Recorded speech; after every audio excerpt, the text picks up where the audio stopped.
Snail Games announces a new Wushu game that's not exactly what you think it is. Battlecry shows off more classes and gameplay. Bless comes out of the darkness with a new creation trailer, and Tome gets ready to launch on Steam.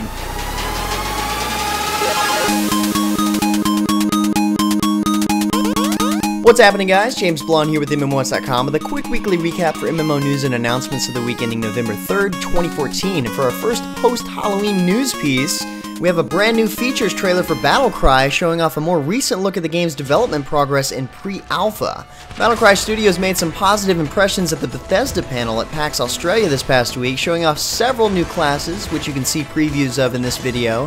Here we see the Enforcer, the Duelist, and my personal favorite, the Tech Archer. Pretty cool.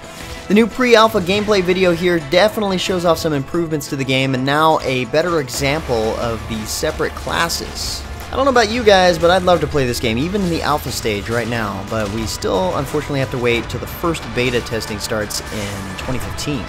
But speaking of betas, Tryon Worlds announced last week that Trove is headed to open beta this week on November 5th. The latest Trove talks about this past Shadow's Eve, which was the Halloween-themed content in the game, the Mastery system, which is kind of like the badass points in Borderlands 2 and the pre-sequel that give you small stat boosts and rewards for ranking up just by doing things and playing the game, essentially. They also officially introduced gardening as the first profession in the game. Gardening lets you craft specific items and work your way through skill levels to master the profession, gain materials, and also craft even more profession-specific items. So that's what happened in October. As far as November goes, not only we get to see open beta this coming week, but in the next few weeks they'll also be introducing the latest class, which is the Candy Barbarian. So definitely look forward to that. Next up, although it's not planning to go into beta anytime soon, Albion Online recently shared a new development roadmap detailing new key features and content. Over the next 6 months, players can look forward to over 170 additions and improvements. Major changes, that is. One of which is farming. Soon, the world of Albion Online will be lush and alive with all sorts of plants and more wildlife, which players can use to cultivate crops. Now, the yield from these crops won't only help players by providing buffs to their characters, it will also be required for crafting higher tier equipment. Another cool feature planned is neutral siege camps. If your guild is looking for a prestigious place to call their own, they must first try and claim it from the neutral war camps that are in their way. Take over these castles, and then you're able to claim the next territory a little bit easier. It's going to be a challenge. And as I said, plenty of awesome new features are coming to the game, and these are just a couple of them. So head over to the site posted at MMOHuts.com for all the details. The latest developer diary for World of Warships looks at the unique role of aircraft carriers in the game. It's interesting because with the destroyers, cruisers, and battleships, it follows a hardcore rock, paper, scissors system. But with the aircraft carrier, the gameplay works a little bit more like an RTS game. Playing as a carrier, you get to send out scouts, fighters, or bomber aircraft from a safe distance away from the fighting, depending on the type of aircraft carrier you're playing as. Carriers are great against other carriers, and if well enough armored, they're actually capable of handling oncoming fire from a cruiser. The primary strategy for a carrier is mobility and tactical flexibility, making it one of the most interesting types of ships in the game. Check out the latest developer's diary to get a clearer understanding of the role they play. Last week, Armored Warfare introduced the new tank, or in this case a mobile gun system, the M1128 Striker, as yet another vehicle playable in closed beta, which isn't going on just yet, but not too far from now. Developed in Switzerland and used extensively by the United States Army, the Striker has served as a basis for many other vehicles throughout the world due to its versatility. It's a powerful combination of speed, maneuverability, and firepower, so that means it's able to get in, deal the hurt on the target, and then remove itself from a potentially bad situation due to its quick and powerful engine. It's probably the vehicle that I would enjoy most in this game. Definitely fits my playstyle in these type of games. Well, it looks like Grinding Gear Games is making some progress with Path of Exile's Hall of Grandmasters add-on. A couple of weeks back we saw a single fight against one Grandmaster, which is essentially a clone of another Grandmaster player who has supported the game with a Grandmaster pack. This time we see a fight against an entire set of 5 Grandmasters at one time. Talk about hardcore, seems like a nightmare. This content is definitely made for the most elite players in the game. Looks impossible, but it's definitely still cool to see.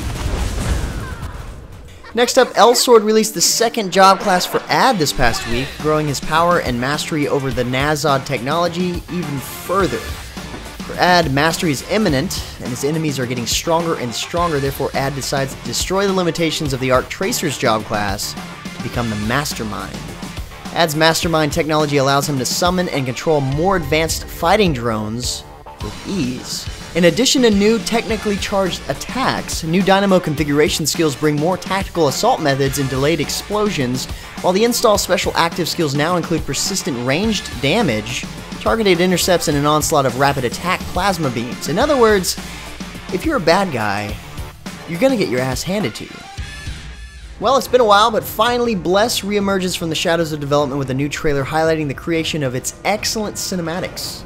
The new sight for sore eyes trailers you see here shows off more of the characters, the awesome looking environments, the voicing, and of course texture mapping and the overall development of the game. So everything here looks and sounds epic, and it also looks like they might update us on the game more often. They tease some siege warfare headed in the next episode, so look forward to that. And speaking of new teaser trailers, strangely enough, Otherland has come out of development darkness due to being picked up by a new developer called Drago Entertainment. If you didn't know, Otherland is a sci-fi hybrid MMORPG originally developed and published by GameAgo in 2012 that featured an action combat non-targeting system with a really in-depth character customization system and a unique eDNA system that lets you clone creatures you encounter and either display them in your player housing or put them to good use helping defend your clan space. The video you see playing here in the background is from 2012, and the new video from Drago is just a basic teaser, but hopefully they plan on picking up the game and making it what it was originally supposed to be. Now, seeing that we're on the subject of new stuff, Snail Games revealed a new game last week at the NVIDIA Game Festival called King of Wushu. And as you can probably tell by the video playing in the background, this is a new martial arts style game with impressive graphics to say the least, including dynamic clothing and hair movements, but what you probably don't know is that this is actually a new MOBA. A third-person MOBA that, according to Snail Games, delivers fast-paced combat including aerial maneuvers, blocking, and dodging. Now, it looks really good because it's built with a CryEngine, so you can also expect to see it on other platforms besides just PC. Now, I've got to be honest, it looks really interesting. It just makes me sad that they didn't choose to put this combat style in Age of Wushu or Black Gold Online. I mean, I know it's a different game engine altogether, but, you know, it would have been nice. On a similar note, KIXEYE announced the Steam launch date of Tome, Immortal Arena last week, along with a brand new cinematic trailer you see playing here. Tome is an all-killer, no-filler MOBA emphasizing combat and action over laning and grinding. Traditional MOBA gameplay mechanics like last hitting, returning to base fountains for healing, and complex item recipes have been completely removed, setting the pace for a quicker, action-packed combat where players rarely have to leave the front lines of battle. The game is set to launch on Steam November 21st, along with a new 5v5 map called Sanctuary, with the unique 7v7 map currently in development. I guess we'll find out more on that one at a later date. Nox was released last week for Smite's Halloween patch. Nox is the goddess of night that uses darkness to shroud her enemies. Useful as a mage, her passive allows her to gather energy from all abilities used near her, excluding her own. But for every ability cast near her, a new candle is lit. Once all 4 of her candles are lit, Nox's next ability costs absolutely no mana. That's handy. She seems like a fun mage overall, with her ulti causing damage to enemies trying to use their own abilities. That's just mean. Plus, it looks like the artist decided to max out the boob slider for this goddess. Just saying. And even though Nox is the newest god, the Chinese version of Smite is about to hit open beta, and to celebrate, Hi-Rez is giving them the first access to the reworked Ao Kuang. Head over to the MMOHuts site post for a video sneak peek of the new Ao Kuang. It's actually really cool looking. Anyway guys, that's about all the major MMO news and announcements for this week. If you're looking for more information about the topics featured in the recap, check the links in the description below or head over to MMOHuts.com/news for even more MMO news. Feel free to discuss the news in the comments below or head over to MMOHuts.com/forums. But until next time guys, that's going to be it for me. I'm James Blonde. See you out there, gamers.